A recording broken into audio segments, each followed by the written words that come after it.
Hi guys! Today's video is going to be all about websites. Websites seen as Illustrator's portfolio, as a place where you can display your work, show what you do, and show who you are as an artist. I wanted to make this video for a while now, especially recently as I've been working on updating my website, and I wanted to mention some things that I consider important when building a strong portfolio. From my experience, it's very important to have one, and I see that not enough artists give it the attention that it deserves. Every time I update my website, I change it, I upgrade it, I see an improvement in engagement with my clients and with my audience in general.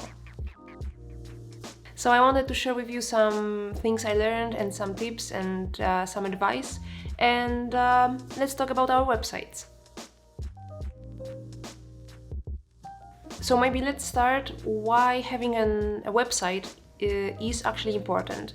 I remember when I started out at the very beginning, I started with a Behance profile where I was uploading my works and my projects. After that, I remember I made a first website for myself, and if I remember correctly, it was with WordPress. And the biggest mistake I made at that time was to mix all the works that I had. So at that time I was still working in interior design, and I remember mixing interior design projects with illustration, which for sure gave an impression of a very messy website.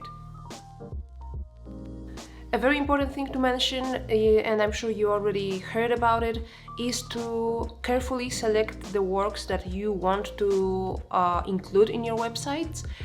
It's always better to put quality first over quantity when talking about building your online portfolio and your website. So choose your projects and your illustration carefully and include only this kind and type of work that you would like to be hired for and that you want to be known for. If you feel like you're not entirely satisfied with some project or it could be better, I think it's better to not include it or work until you're happy with it and then present it very proudly on your website. Another reason why I think it's so important to have your own website is the image that you will give to others and especially to your clients. You can think, as I was thinking back then, that now with social media it should be enough of your online presence. For example, the way I use Instagram right now, it's kind of my small portfolio, you could say. I don't include there many works in progress. I don't include photos from my personal life.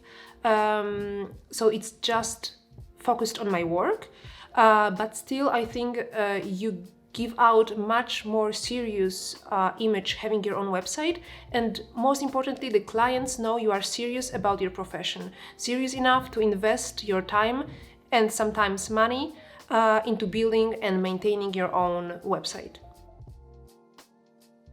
If you're thinking about a domain for yourself, for your website, my advice would be always to make it as short and as you as possible without any extra branding. I think it gives much better impression, it's also nicer looking, and it also gives a little bit more of professionalism to your website address.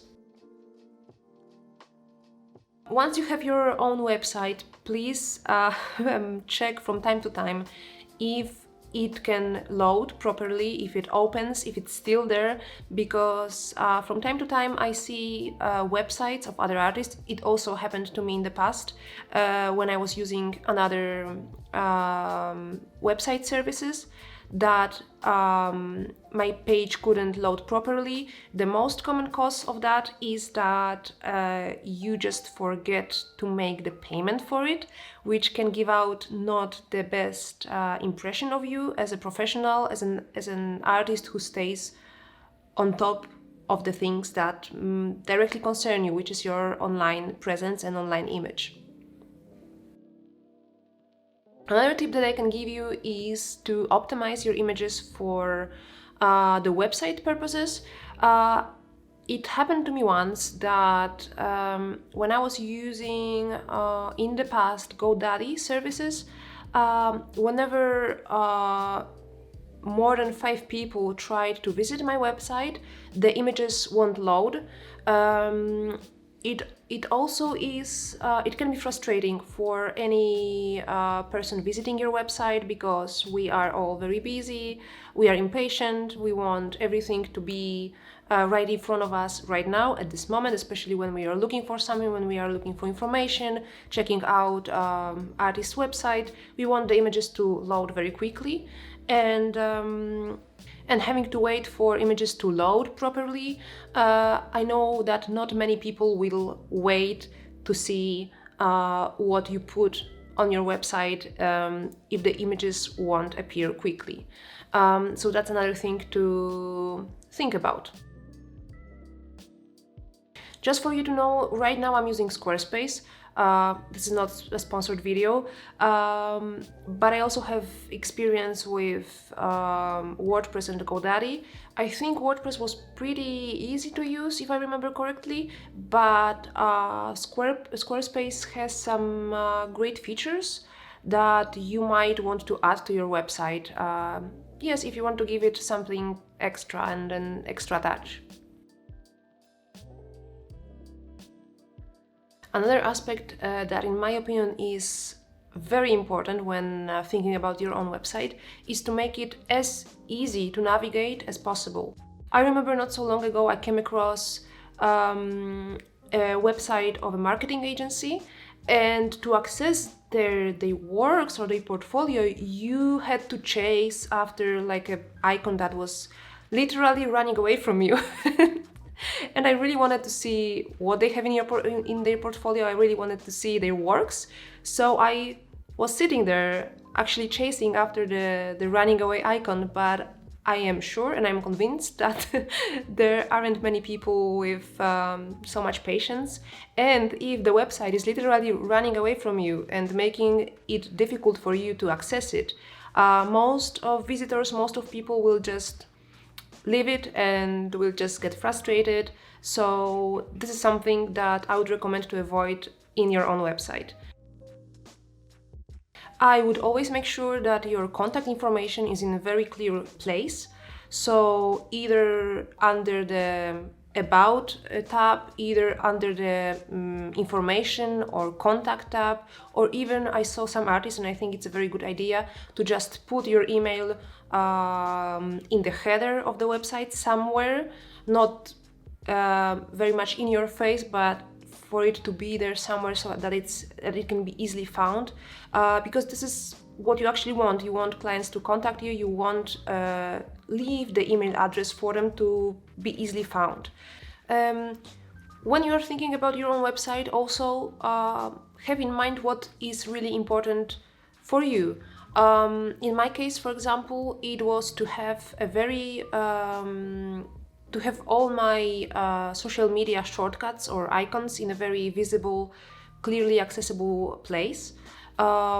So I remember I was looking for quite some time for a website template that would have it. Another very important thing for me was to have my shop integrated in my website. I used to have an Etsy shop. I still have one Etsy shop, I think. Yes, I still do. But at this moment, it's much better for me, and it works much better to have my own shop integrated in my website. Another aspect that I think is very important is to make sure and adapt your website template to many devices it can be accessed from. So whenever I update and upgrade my website and, for example, choose a new template, I make sure that wherever I open my website, my dog, it looks well. So I work on my website on my computer, but then I would look at it from my iPad, from my phone, or from different phones, just to see how well it looks there. I think it's very important to have in mind that many different people will look at your website from many different devices, and just make sure they look good in any of them. Another very big tip from me would be to secure your images, the images that you put not only to your website but also online, from any unwanted illustration thieves. That means prepare your illustration in low quality so that it can't be stolen. Even if your website has additional security which doesn't allow you to click on the image and download it to your images or save as image on your computer, there are ways pretty easy that you can access the images and download them from there, from the information of your website. So just to be sure, just to be secure, always choose images of lower quality. Lower quality means that the birds. Lower quality means that it's good enough for all the visitors to see and look at your work, and it doesn't get blurry, but low enough if anyone wants to download your image and use it for any product that they shouldn't, that it won't be too easy for them. I think it's a very important aspect of putting your work online, just to be sure. One question that I've been receiving a lot is to what to show, how to showcase your work on your website in case you don't have any client projects yet and you are just at the beginning of the illustration career. And I think it's completely fine to show only illustration projects without necessarily showing your final products in case you don't have them yet. It is true that showing your projects will give the client's impression that you have experience with managing timelines, with managing the artist-client relationship. And I think it may be very attractive to clients to actually show them how your work looks on something, or how your work looks when put in use. But always think that what you truly do is illustration, and this is something that you can showcase perfectly. So I wouldn't feel discouraged if that's your case. I would just really make sure that my work is very nicely presented on my website, and I'm sure the projects will eventually come to you. So to sum up, if you are thinking about illustration seriously, if you want it to be your profession, I think you should invest some time and money and make yourself a very nice website and online portfolio. Okay, so that's all I wanted to share with you in this video. If you have any questions or doubts, please leave them in the comments below. I always reply to them all. Thank you so much for watching, and I see you in the next video. Bye!